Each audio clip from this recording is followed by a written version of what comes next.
What's up guys, V here. Welcome to a new series to the channel. It's going to be called Biased 7. What it is we're going to be counting down from 7 to 1 on whatever the topic is. In this case, it's going to be the top 7 exclusive 360 games you must have played. Just the must-haves of 360. Now I'm hoping I can continue this one. There's a lot of series in my channel where I just do not continue and I just eventually drop mainly gameplays. I've never done one like this. I've attempted to, but it just never came to fruition, so I just never actually did it. But here's an actual go at it. So, coming in at number 7 by Lionhead Studios is going to be Fable 2. Now, obviously this is only 360 only, so if I said Xbox in general from Xbox Original to 360 to 1, I would have said Fable 1. But Fable 2 it just holds such a nice place in my heart. Me and my cousin played this thing around the time it was released, when he came to visit for the holidays, and the cooperative gameplay that they implemented in this one, from ones which had none to this one, it's just phenomenal. The game is so nostalgic. I mean, it's really one hell of a cooperative game. The only thing that sucks, the downfall, is the second player cannot customize their character's look, but that's like whatever, it doesn't matter. You're playing as the main hero, obviously, your sister gets killed, you get thrown out of a window, a lot of shit happens. Basically, the main thing, you gotta kill the bad guy, whatever. The gameplay just changed so much from 1 to where the magic is completely different, to where you can build up all your magic or slow down time, throw blades, and then just fucking shoot someone with your gun. It's fucking insane. There weren't too many medieval RPGs as well. I mean, there was Oblivion, obviously. I think around the time 07, 08. There was Oblivion. There was Fable 2, as you can see here. And then that's where I just halt. I'm like, what else was there? There was not much. If any, there was none. Anyways, now it's cheap. I'm hoping for a anniversary remake from Lionhead Studios, but I really doubt they will because that company is just in the shitter. So hopefully Microsoft Studios just grabs it and just does an anniversary so I can see this game in true quality, and then if they just fix a few bugs with the running and shit, that'd be great. Coming in at number 6 is Capcom's Dead Rising 1. Now when the 360 released, if you got it on launch, there was at least one game, actually 2 that come to mind, but one game on, or 2, both are on this list, but as of now, the one we're talking about is Dead Rising 1, and if the 360 came out, there was not shit to play. They had no games. They had like, what is that, Peggle or Boggle or whatever that bullshit was with the horse? Peggle 1, which is what it was, and Burger King's Sneak King or whatever that shit was called. They had very shit games. Dead Rising 1 was such a great, I don't even know if it was a launch title, but I knew it was a game you could get right around the release of the 360, and it's what actually drove me to get a 360, was this fucking game, because you're in a fucking mall, which for some reason has appliance stores, hardware stores, I even think a gym, a laundromat. It's like, why does the store have so many places? And then you can fucking use anything you pick up, from cans to power equipment, to razor blades, to knives, to power blades that you put on a machine, just anything that you see. You pick it up and you use it against any fucking zombie. And there is so many fucking zombies. The achievements are pretty easy to get. There is one that sticks out, which is, I think it was Genocide. And it was kill 53,594 zombies, which everyone knows to do that is you had to pass the game, go into the new game plus, and just go into the fucking depths, into the parking lot, get a truck, and run everybody over. That's exactly what I did, and it was fucking insane. It took me like 4 hours. And then obviously it spawned the Dead Rising franchise, which 2 implemented cooperative gameplay. You had Case Zero, you had Case West, you had Off the Record, you had 3, which I do like. It was a good game for Xbox One. I still have not even played that game to any completion with any cooperative gameplay. And then you have the 4, which completely took a shit on the whole Dead Rising franchise. Fuck number 4. Fuck it. Get Dead Rising 1. It's a great game. They did do not a remaster, it's actually a port, or I guess a facelift. They just put 60 frames and then put it 1080. That's all. Anyways, now it's cheap. It's on PC as well, so I suggest you guys pick it up. Coming in at number 5 is such a favorite. If you loved RPGs, you know this company, BioWare. They just make great RPGs from, what was it, Star Wars? I was going to say Lord of the Rings for a bit. Star Wars, I believe it was Dragon Age, and now it's fucking Mass Effect. Now, Mass Effect was not really on my radar because I was butthurt to all shit that they'd stop making Star Wars. I was like, you fucking assholes. But then when my friend let me borrow it, and I let him borrow, I believe, Saints Row 1, that's where it went. Oh my god. Anyways, I was looking for that game. Mass Effect 1, I jumped in it and I was like, wow, this feels like Star Wars: The Old Republic, because the whole the talking and all that stuff, it's just, there's so much from Star Wars you can see in Mass Effect, but then they just fucking build it up. The game has so many different species. The combat was slightly well balanced. They had a different type of gunplay. You had your thermal cartridges, which just overheats. It doesn't actually require you to reload. You just have to wait, which they took off in 2 and 3. And then you had your character, Shepard, who was your character, but, you know, he was able to speak himself. You couldn't choose his voice, you just had that singular voice. And everyone spoke to you as Shepard, which was great. You know, you had your first name, Victor, last name, Shepard, and they'll call you by Shepard, which just works perfectly. In other games, you don't do this. The only other game I can think of that tries this is Fallout 4, where you just say your name's Victor, and the robot says Victor, and it's like, oh, sweet. You know, Bethesda put my name in there. But with Mass Effect, the game, I don't even think I ever passed 100% completion, but the fact that it carries on from 2 to 3, and your story, you just build this great story. We're not going to talk about how 3 ends, but you build this great story, and you meet all these interesting characters that just have their own personality and backgrounds, and you can investigate their background, talk about them, and then you see all of them develop, whether they die throughout the course of 1, 2, and 3, or live. It's such an amazing franchise. Mass Effect 1 was one hell of a leap from what BioWare did with the Old Republic, and I guess I highly suggest, if you guys have not played the Mass Effect series, start with 1, obviously, and go to 2 and 3. That game is such a beauty. Coming in at number 4 was not on my radar at all. It was Red Dead Redemption. This game, Alan Wake, and Red Dead Redemption both released on the same day, and my friend, what the fuck was that guy's name? I think his name was like...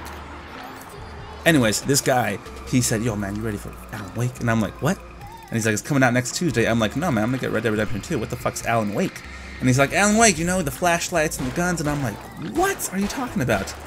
The game comes out, I don't give a shit about it, and I think he lets me borrow it. We swap Red Dead and Alan Wake, and that's how I played Alan Wake. And it was such an amazing game. It's the game that literally takes the fact of light versus dark. You have your tool, your weapon is basically a flashlight, and the bullet is just like the fucking nail in the coffin. That's all it is. So you're the character's Alan Wake. He's kind of a rider who has writer's block, so his wife takes him to this cool place. Hey, let's go over here to the fucking forest.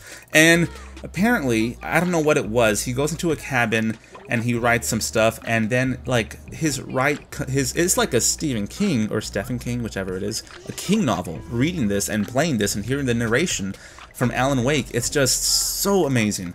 The story is really well written, and I hope they do a part 2, because they did an arcade version, which was Alan Wake Nightmares or something. I forgot what it was, but it was an okay game. I didn't really play it that much. The game really pins you against very difficult enemies, and it's a really difficult game if you play on the hardest difficulty, which I believe is Nightmare. It is so difficult, but I think I did pass it. I hope I did, actually. If not, I sense a playthrough coming in with that one. That's it. I never played the DLCs for it, but this one it's a must-have for a 360 exclusive. If you're, you know, if you still got your 360 lying around, you never played Alan Wake, guess what you should get? Alan Wake. It's such a great game. It's actually quite long if you play on a bit of a hard to nightmare difficulty. That just lengthens, increases the length of the game for at least another 2 or 3 hours. I think maybe you can get lost in this game for 10 to 12 hours. You could also look for manuscripts and such. So if you guys have not played Alan Wake, go ahead and do so. Hopefully we get an Alan Wake 2, or if they're going to consider the arcade one too, a part 3. Now this game started a franchise that was to rival Grand Theft Auto. Now what San Andreas did was they took you into that gangster life, and then they just threw a lot of shit at you, and it was a great game. San Andreas, completely fine. But Saints Row 1, it stuck with the gang fights. I mean, there's that part in San Andreas where like it's actually territorial. You look at your map and it's cut into territory factions, and it's like, whoa, there's actually gang fights. I can actually see what street I'm not supposed to go on wearing green. But with this one, Saints Row, it's the same thing, but for starters, it's your character. You build him up. He's a silent mute, of course, until certain parts in the game where he does say a few things. He just gets picked up by fucking, what was his name? Oh, I forgot the main character's name. The black guy. Oh, whatever. Him and Gat. And they pick him up because he was caught in the wrong place at the wrong time. You get jumped in like a gang would do, and then you're in, and it's like, holy shit, I just got jumped into a gang, and you gotta choose you don't choose a color in this one, but it's always purple, and you gotta eventually, you know, fight back to gain strength, strengthen your gang, take over the city, and then shit happens, and you got part 2, 3, and 4, and get out of hell. So this one also spawned one hell of a franchise. The only thing that sucks is Saints Row 1 is the only one that's 360 exclusive. Every other game after this, 2, 3, 4, and get out of hell, they went third party because I guess obviously more money potential.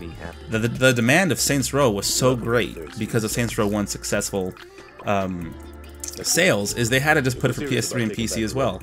It's really shitty on its PC ports, but the game is really fun. It does rival Grand Theft Auto in a way, but after a while, as you can see with Saints Row, how ridiculous it gets with what you do. They tend to think, well, we're not going to be Grand Theft Auto and their serious story and realistic attempt at a thug world. We're just gonna do our own shit, and then you get to smack people with dildos. Who knew that was gonna happen? Not me. Coming in at number 2 is a really favorite one of mine, Gears of War 3, or any game in the Gears of War series, preferably 3 in this case, because Gears of War 3, it's the nice bow that just nicely cleans up the whole story of Gears of War 1, 2, and 3 with Marcus Phoenix, Dom Santiago, and I guess I'll just say the Coltrane. He's in there too. But it's mainly those two characters, and mainly Marcus, and even his dad is also heavily involved in the story of Gears of War. So, if you have not played 1 or 2, don't just jump into 3, go ahead and play 1 and 2, but for sure you have to get Gears of War 3. This game, to me, it was the pinnacle of gameplay for Gears of War in general. I played Gears of War 4, it seems kind of, they changed it too much to try to make it more matchmaking gameplay style, a little bit fast-paced. I love Gears of War 3. They increased Horde mode, even though I think Gears 4 Horde is a little... No. Gears 3 to me is the best Horde mode. The best story, it ties up the whole thing in a nice bow. And it also has the best multiplayer. I think I played Gears of War 3 multiplayer much more than 2, 1, and 4, especially 4. There's a bit of a few sad moments, not going to give any spoilers, but the game, if you played 1 and 2, you actually get pulled in with these characters and you get connected and you get emotional with them. And then when you see certain characters fall off the wagon and just die, you're like, holy shit, that just happened. And I remember when a certain character died, me and my cousin were kind of in shock. Like, what the fuck just happened? What did they just do? They just killed this guy. Why would they do that? I'm not going to tell you who it is. But I will tell you, he has 2 feet. There's a hint.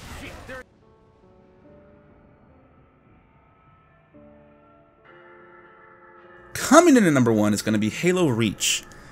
This game, I recall, I was on the Xbox party with my cousin, just waiting for 11:30 so I can ask my mom, be like, hey mama, you know, I asked her if she can take me to GameStop so I can actually get this fucking game. I got it for midnight release. I remember I went there with my mom, and I don't think about it now or then, but now thinking about it is like, well, that's embarrassing. My mom took me there. But I got off and I just waited and I waited and I played the fucking game, and I was like, holy shit.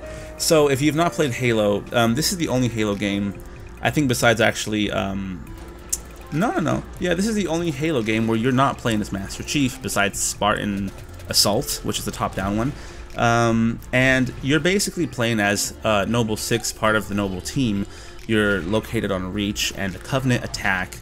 And I remember the slogan was, Halo Reach, I think it's from the start, you know how it ends, or something like that.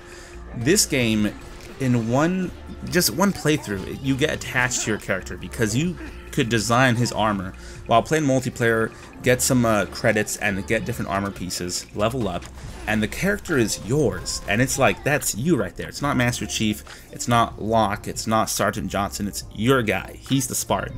You're the guy in the suit. And in the end, when, spoiler alert if you haven't played it, Reach, but if you haven't, go ahead, click off this video, this is the last one. Spoiler alert coming in.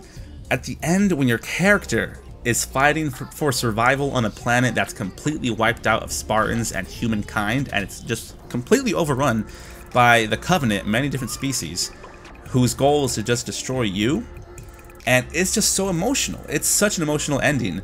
It's really sad because I knew how the game was supposed to end, but I thought my character will make it out, but he can't, because your character could look like anything. If you think about it, every player who plays this game makes their character look different, so he cannot appear in the future because he's not going to look like how people would think. their character looked. And to see him take on as many elites as possible, and then get into this last stand and just try to fight for survival, but he fails, it's really sad when it happens. This is also Bungie's last Halo game, and that's when shit took a fucking turn with Halo 4, killing off Cortana, and Halo 5, bringing back multiplayer, trying to make it MLG and cool and aim down the sights bullshit. It was, to me, it was the last hurrah. It was the one. To me, it's better than Halo 1, 2, and 3. That's what I'm going to say. Which is really weird, because Halo 3's multiplayer is really great, it has a lot of memories, but Halo Reach has got to be the one to play. It's the only one you're not Master Chief, and you just get so attached with your player, your character, and then he dies. And also, Bungie, they did a lot of great cinematography with their cutscenes to give the whole thing a really cinematic feel, while you're seeing that, you know, shit's going down, and these Spartans have got to act fast to try to... They know they're not going to win, but they're going to try to buy time for Earth. That's the main goal, is to buy time. My thing will be, let's get 7 ships the fuck out of here and get some Spartans on Earth. But instead, they get 1 Spartan on Earth and then Master Chief. So anyways, guys, that is the Biased 7. I'm sorry this video was not great quality. It's actually kind of long, but there it is, the Biased 7. You tell me what you guys think in the comment section down below. Was this a great video? Would you want to see more of this? If you want, go ahead and put just 1 per person, please, but go ahead and put any ideas of 7 of whatever. It could be top 7 consoles, it could be top 7 PC exclusive games, which I guess I'm making these up myself. I already have 2 lists over here, but I would like for you guys to also suggest, did you guys agree with my list? What's your biased pick on what is the best Xbox 360 exclusive games? So please like, comment, and subscribe, and as always, keep achieving, gamers. Peace.